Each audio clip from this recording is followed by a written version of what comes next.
In this day and age of social media and online video, it seems that everyone wants to share little films of their daily lives, from their cute pets, their kids from hell, where they go on holiday, their latest surgical procedure, the list goes on.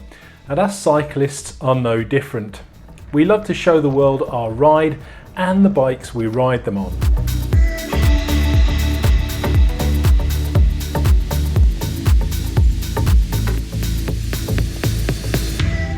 Back when I was a kid, having a video camera was something you could only dream about. But nowadays we all have them on our phones, so making and sharing videos has never been easier. Now, I get many people asking me how I film my rides for my channel, and today I'm going to share with you a little of my secret sauce and give you my pro tips for filming your rides.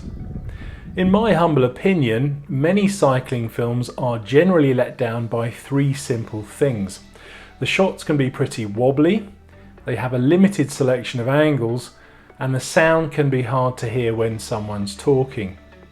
When I film my rides, my main rationale is simply to eliminate these three things as much as possible.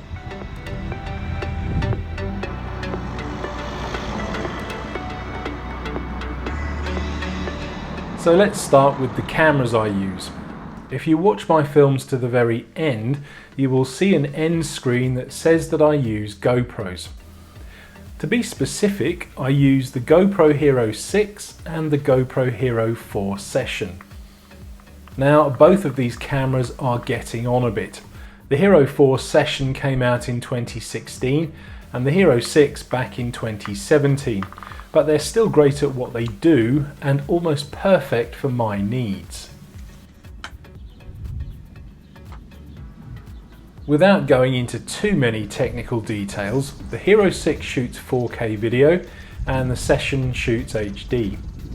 Both have very wide lenses which are great for capturing all the action, are fully waterproof and are pretty robust, so riding in the rain won't cause them any harm. They both have a one-touch record feature, which means that I don't have to fiddle about switching the camera on and then pressing another button to set them recording. This would be very tricky while cycling. The Hero 6 also has a screen so I can see what I'm shooting and has some incredible image stabilization, so even the bumpiest road looks fairly smooth. Its main downfall for me though is the internal microphone. While it's great for recording general on-the-bike sounds, the noise cancelling feature makes recording my voice sound a little strange, particularly when riding along. This is where the Hero Session comes in. Although it only shoots in HD, its microphone is much clearer. So here we are, day 5, and I'm doing the Buns Benton Hoe route. Although I use GoPros, they aren't strictly necessary. If you only want to record your rides for fun and don't need to shoot in broadcast quality, you can pick up some very good alternative action cameras online for a fraction of the price of the GoPros. Now, they won't have quite the same image quality, but they will certainly do a perfectly reasonable job.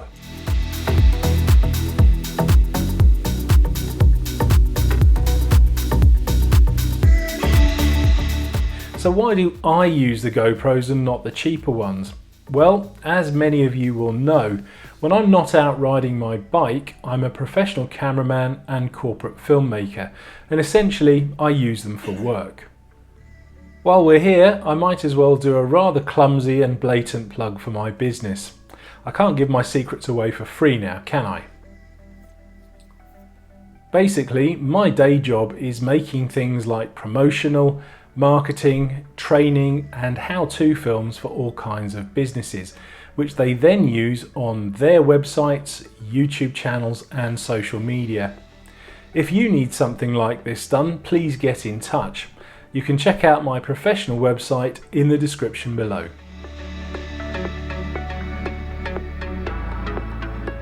So ad break over, it's back to the secret sauce. Now, having these cameras is all fine and dandy, but how do I actually use them on the bike? Well, the first big secret is this mount on the stem. I picked it up on eBay for around £12 or $15, and it's made filming my rides so much easier. In the past, I've used one of these standard stem mounts, but it only gave me 2 shots, facing forward and tilting up at me while I ride. This new mount, however, can be rotated 360 degrees, giving an all-round view. I've also added a short extension arm for even more flexibility. Because the Hero 6 has that incredible image stabilization, this is the camera I use on this mount, and this combination allows me to change the angle of the camera quickly and easily, even when cycling, to produce a selection of super smooth shots like these.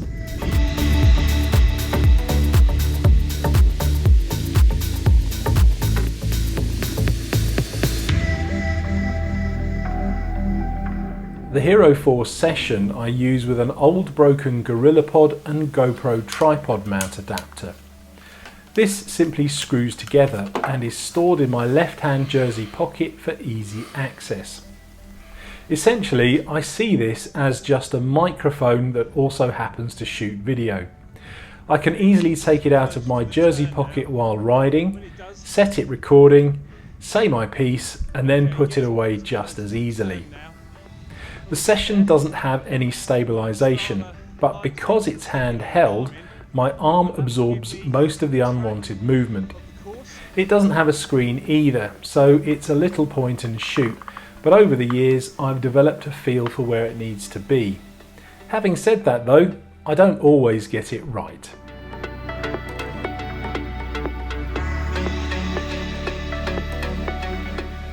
I also use this camera to get a third-person view, so for example, the shots where I ride towards the camera. Thanks to the flexible legs on the GorillaPod, I can mount the camera just about anywhere by the side of the road, ride away, and then ride back towards it again.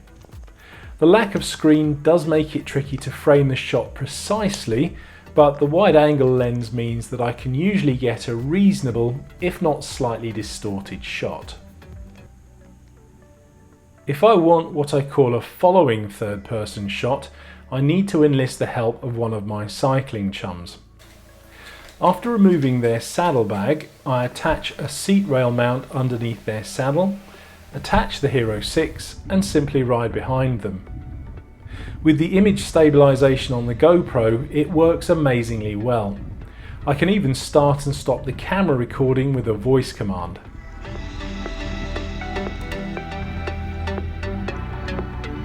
I've also started to carry a third camera, a DJI Osmo Pocket. This tiny camera shoots 4K, but unlike the GoPros, it has a motorized gimbal, which keeps the head perfectly level and its movements smooth at all times. Its small size also means that I can easily store it in my jersey pocket and remove it to get some alternative angles on the go. I use it along with this adapter, which allows me to screw it into the GorillaPod.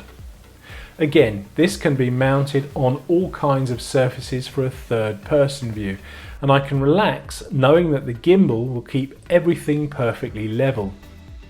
One of these days I may even invest in the Wi-Fi adapter, which will mean the Osmo will be able to track me as I ride and give me a panning shot. With it being just that little bit cooler, I have wrapped up a bit more, and in fact this is the first time I've worn full winter kit this off-season. Sadly, the microphone on the Osmo isn't that great, and the lens is a fair bit narrower than the GoPros, which is why I don't use it for on-the-bike pieces to camera. I may find a solution to this in time, which would be great, as I don't really like carrying 3 cameras.